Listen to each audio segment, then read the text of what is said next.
Hello, this is the last video of the chapter Moving Charges and Magnetism.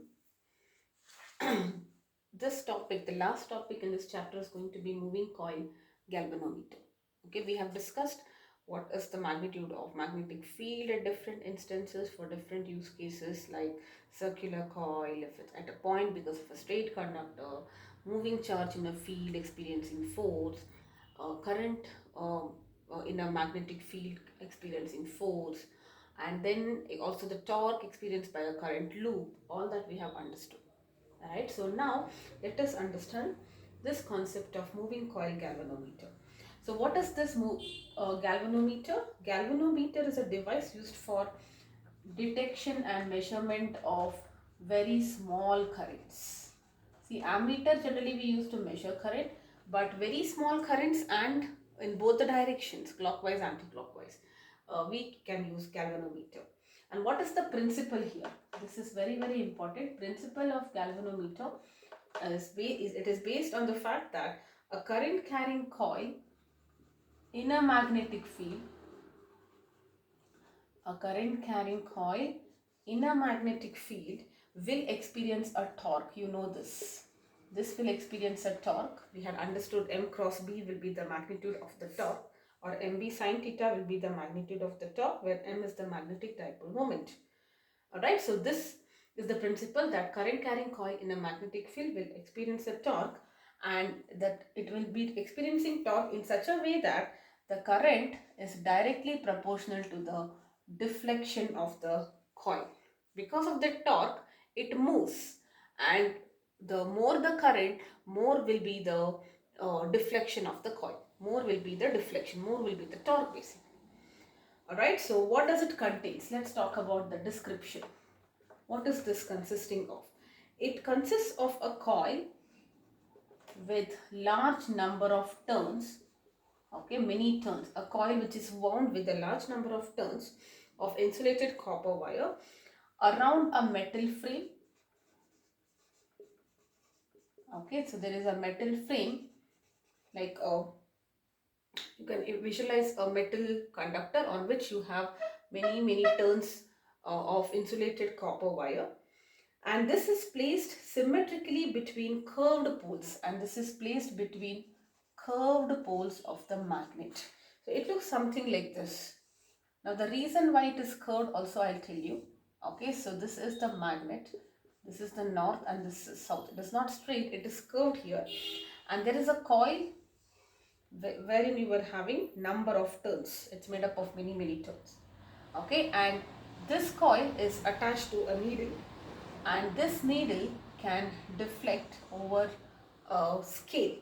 Okay, so this is your scale here. It will show you the reading. Okay, so this is the galvanometer construction. Alright, now this current carrying coil, this is my coil. It is free to rotate about a fixed axis and is placed, this can rotate because it is not bound to anything. It is free to attach in a fixed axis, and it is placed in a region of uniform radial magnetic field. Now the reason why you are having curved poles is because the magnetic field will be along the radius like this. Okay, you are getting radius. If you visualize this to be a circle, every instant the magnetic field will be along the radius. Now why is it used? Because if you have a straight magnet like this, which is not straight, it is always in this direction. Correct? Now whenever you think the current is parallel, the conductor is parallel to the field, then you will not get any torque. Correct? We don't want that to happen. At all positions I want it to experience the maximum torque, and that's the reason we have it in the form of a curved horseshoe magnet, such that the field is along the radius. So we call it as a radial magnetic field. So the curved magnet will give you a radial and uniform field. Okay, that is what it creates. Now there is a field, there is a coil which is carrying current. Alright, now this current carrying coil will experience a torque. This field will exert a torque on this, and this coil can move because of the torque, and more the current flows, more is the torque. Okay, and the deflection will accordingly be the deflection in the scale will be proportional to the current which is flowing inside the coil. Alright, now understand this. The deflection in the coil is opposed by the restoring torque. Okay, it is opposing the restoring torque. What is the meaning of this? Restoring torque, which is set up in the springs of the coil. Now the coil has a spring. Now why should there be a spring? Because whenever there is no current, it should come back to the zero. It should reach zero. The moment there is no current, the pointer should come back. If the spring is not there, then it will be in that position only. Correct? So it has to come back to the initial position. So that is why you have a spring.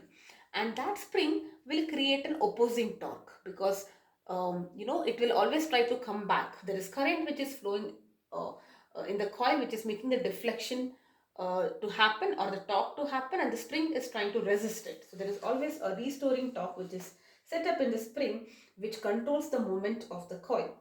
Now when it is in equilibrium condition, during equilibrium conditions, both the torques balance each other. What are the two torques? The restoring torque which is set up in the spring, and the torque which is experienced by the coil due to the radial magnetic field. Correct? Now let us write it in words. So the torque experienced by the coil should be equal to the restoring torque set up in the spring. Okay. Now this restoring torque is given by K into pi, where K is called as the torsional constant of the spring. It is fixed for a given spring. Okay, torsional constant. And phi is the deflection, how much it can deflect. Okay, K is the torsional constant and phi is the deflection, which is C.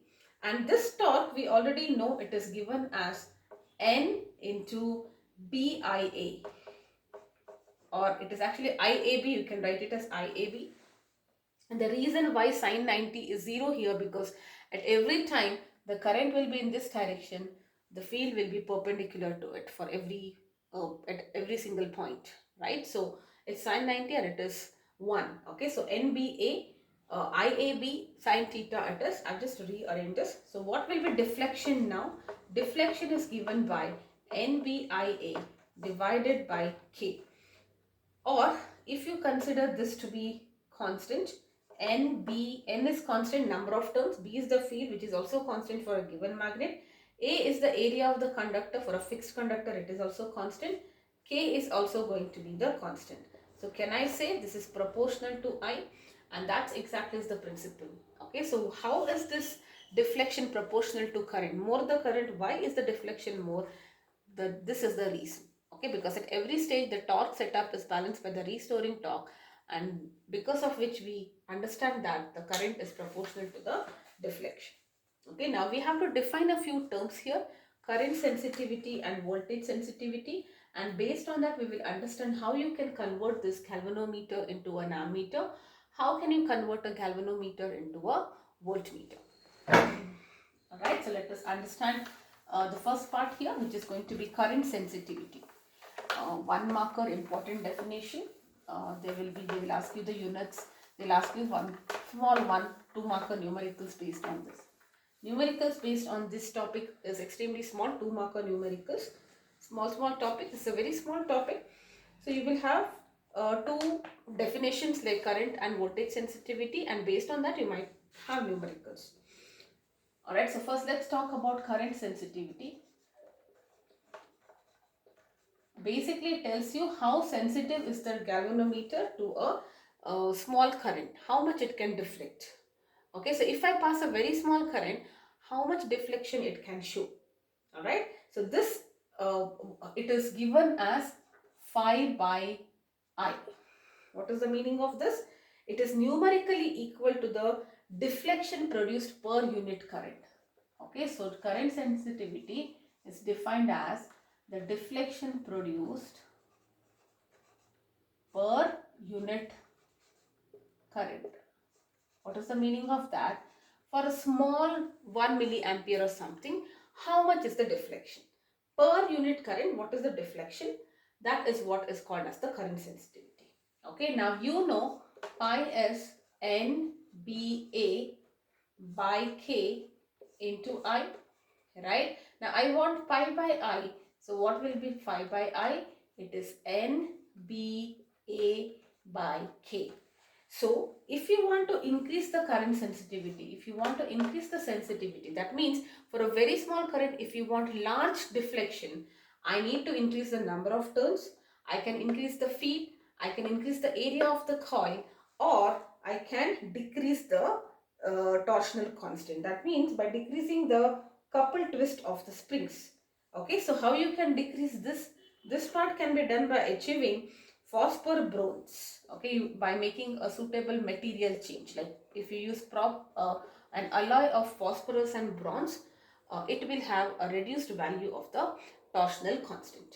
Okay, so this is about current sensitivity. Similarly, let us understand, having understood this, understanding this should be easy. What is voltage sensitivity? It is deflection produced for a small voltage. Okay, if there is unit voltage, that is potential difference between the terminal, for a small unit potential difference, what is the deflection produced? Deflection in the coil. That is what we call as the voltage sensitivity. Now, how do you get an expression for this? This is equal to V is equal to IR. And what is pi by I? I already have it here. This part I can write it, correct? So this is NBA by K into 1 by R, because I have in the denominator I have R here.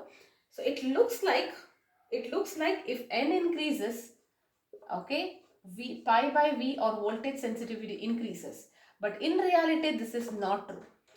When N increases, R will also increase. So, because there is increase in R, the voltage sensitivity will not increase much, because that counter effect, you have another R in the denominator as well. So, as per the equation, it looks like if the number of turns increases, voltage current sensitivity will increase. But what happens if R increases, the resistance will also increase. Therefore, voltage sensitivity is constant. It will not increase for a change in the number of turns. Alright, because every time you increase that, the resistance will also increase, because of which the overall effect is kind of balanced. Okay, so the voltage sensitivity will not increase or decrease with the increase of the number of turns. Alright, so let's now understand how to use or rather how to convert a galvanometer into an ammeter first, followed by how to convert a galvanometer into an voltmeter. Okay, so how do you convert a galvanometer into an ammeter? So first of all, what is an ammeter? This is something you had learned in your lower grades. Ammeter is a device used to measure current, okay, and it is always used in series with the circuit. Okay, it was never placed parallel. Ammeter is always placed in series, and this ammeter consists of a low resistance inside it. Okay, the reason why, because it is measured in series, right? Suppose you have this resistor, you want to measure the current through this resistor. Okay, so you connect an ammeter here. It is connected in series, which means the same current, whatever is flowing here, should flow here. But if the resistance is large, then the overall resistance increases, because of which the current will decrease and you will not be able to measure the actual current, right? So that's the reason it will always have a low resistance, because on introducing an ammeter into a circuit, the current which is already flowing, if this ammeter was not there, whatever was already flowing, it should not alter it. That means it should have a low resistance. An ideal ammeter generally will have a zero resistance. That's about ammeter. I did not even talk about an ammeter converting into galvanometer to ammeter part. I was just introducing you to, or we were just revising what are the basics of an ammeter. All right. So now let's get into the topic. How do you convert a galvanometer into an ammeter? You need to connect a thick wire of low resistance. You connect a low resistance, which is called as the shunt resistance, parallel to the galvanometer. That is how you convert. Very, very important. Okay, we will draw the circuit, but this is the whole gist of it. Okay, so you have your galvanometer like this. This is your galvanometer, which is showing the deflection. it has its own resistance, internal resistance, right? That is what we call as Rg. Now this is my galvanometer. I connect a very low resistance. This is very, very low value. Shunt resistance, Rs is shunt resistance parallel to the galvanometer. Now this whole thing, this will be your ammeter. Okay, so that's how you convert. Now suppose if the total current is I, let us say the current through the galvanometer is Ig. Ig is also the full scale deflection current. Full scale deflection current. Yes. So this is my this is the circuit for converting a galvanometer into an ammeter. Okay, so what is this full scale deflection current? The current to get the maximum deflection. If the current exceeds this, it will break.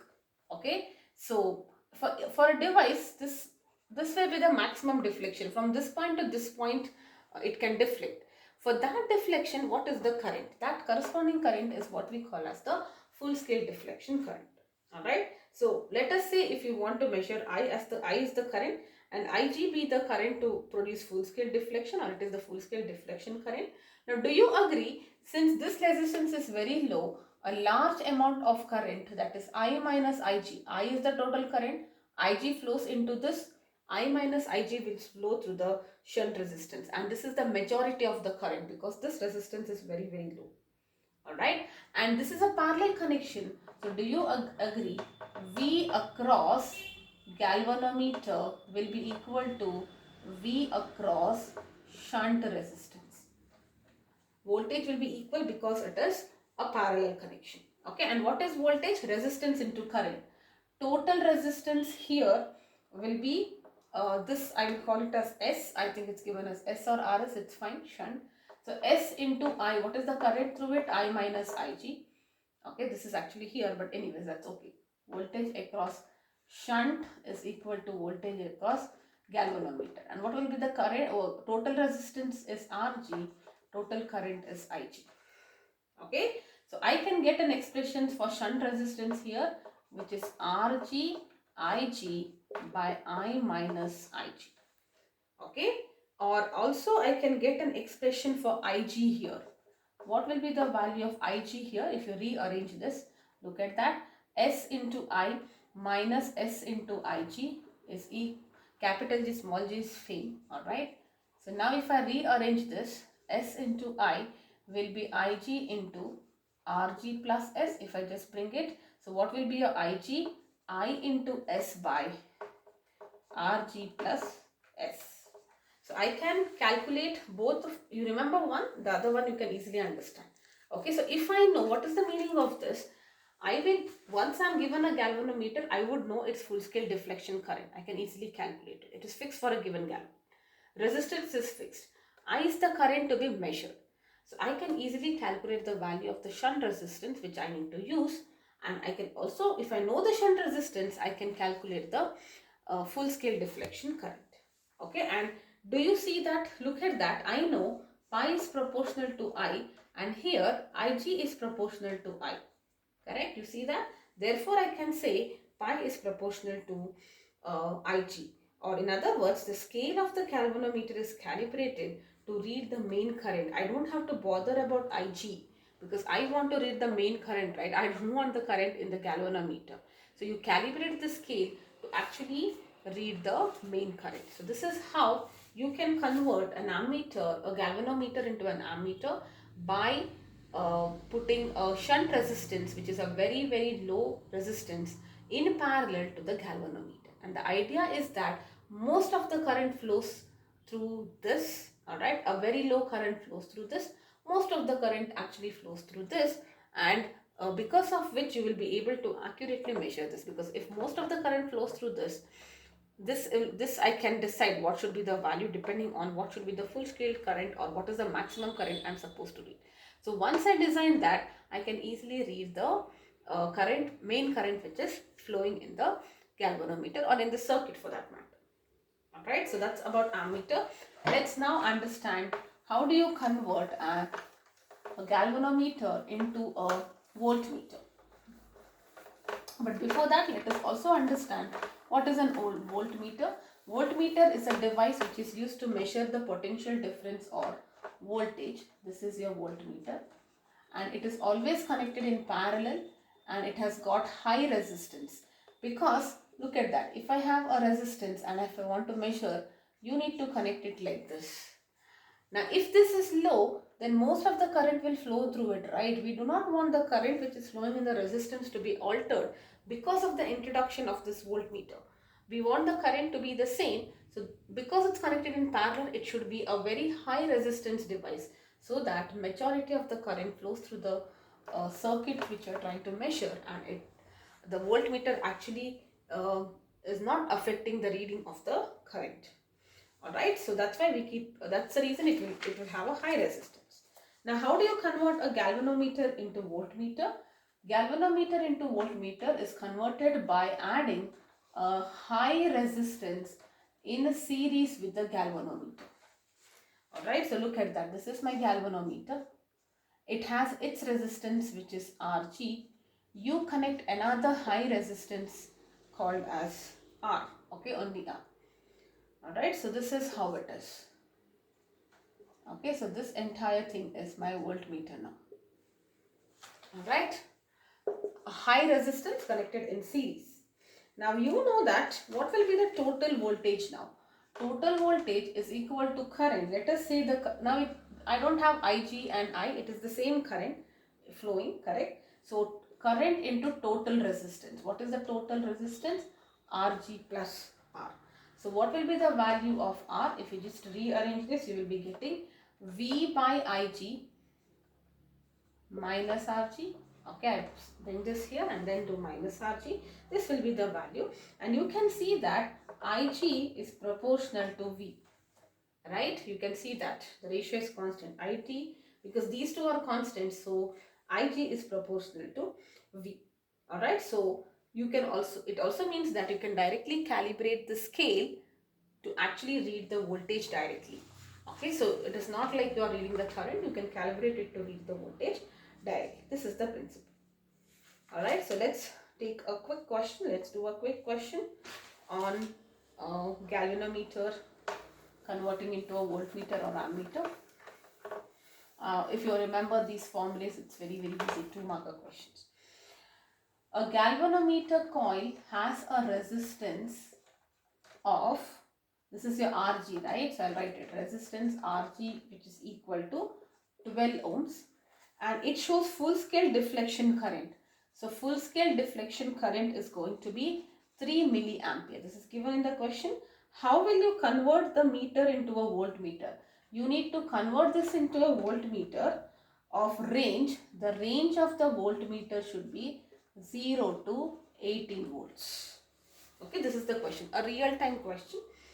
Now, you remember what is the value of, how do you convert galvanometer to voltmeter? You need to, if you are not sure of the formula, you can derive it then by, if you remember that if I want to convert a galvanometer into voltmeter, I need to connect a resistance, a high resistance in series. If you remember that, you can do it, or else you can remember the formula and directly write it. Okay, so this is it, correct? So what is the volt range? Range is 0 to 18, means there is a difference of 18. The current here is 3 into 10 power minus 3, because it's milliampere, minus 12. Okay, so if you just calculate, look at that, you should get a high value resistance. It's almost 6 kilo ohms, right? So this should be connected in series with the galvanometer.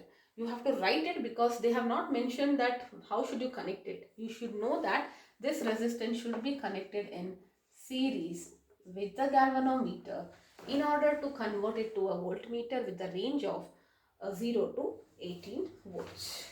Alright.